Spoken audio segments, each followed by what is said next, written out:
আমি অনেকদিন যাবৎ ধরে 500 টাকার মধ্যে ভালো মানের একটা টিডাব্লিউএস করছিলাম, কিছুতে পাচ্ছিলাম না।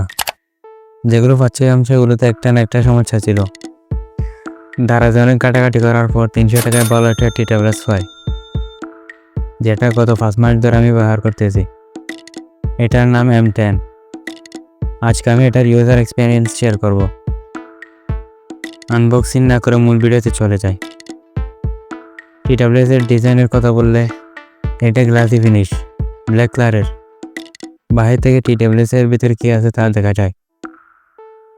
বক্সের ফ্রন্টে রয়েছে রাবার গ্যাসকেট, যেটা ওপেন করলেই দেখবো টাইপ সি পোর্ট, যেটা দিয়ে টিডাব্লিউএসটা চার্জ হয়। আর এর পাশে রয়েছে ইউএসবি পোর্ট, যেটার মাধ্যমে মোবাইল বা অন্য যে কোনো ডিভাইস চার্জ দেওয়া যায়। টিডাব্লিউএসটা ওপেন করলে প্রথমে আছে একটি ডিসপ্লে, যেখানে এয়ারপোর্টে কত চার্জ আছে তার উপরে। বক্স আর দুইটা ইয়ারবাড রয়েছে। ইয়ারবাড দুইটার ম্যাগনেট স্ট্যান্ড ভালো, উল্টা করে ধরলে ইয়ারবাডগুলো ফোটার চান্স নাই। ইয়ারবাডগুলো 10 গ্রামের, তাই কানে দিলে কোনো ধরনের সমস্যা হবে না। এখন যদি এর সাউন্ডের কথা বলি, এর সাউন্ড বেশ ভালো। ফুল ভলিউমে দিলেও কোনো ধরনের সমস্যা হয় না।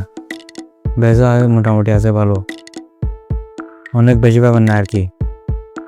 তবে এটা গেমের জন্য না, যদি গেমের সময় ব্যবহার করতে চান রেগুলেশন দেখতে পাবেন।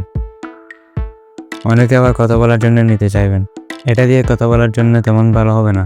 যদি আপনি বলতে চান তাহলে অনেক জোরে কথা বললেও ফান্ডে শোনা যাবে। শুধুমাত্র কথা বলার জন্য এটা না নেওয়ার জন্যই বলবো।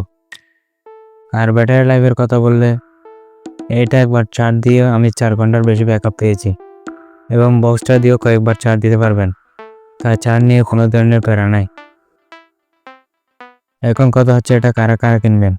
দেখুন, যারা অল্প দামে ভালো একটা টিডাব্লিউএস করছেন এবং সেই সাথে ভালো সাউন্ড ও ব্যাটারি চান, তাহলে এটা আপনার জন্য।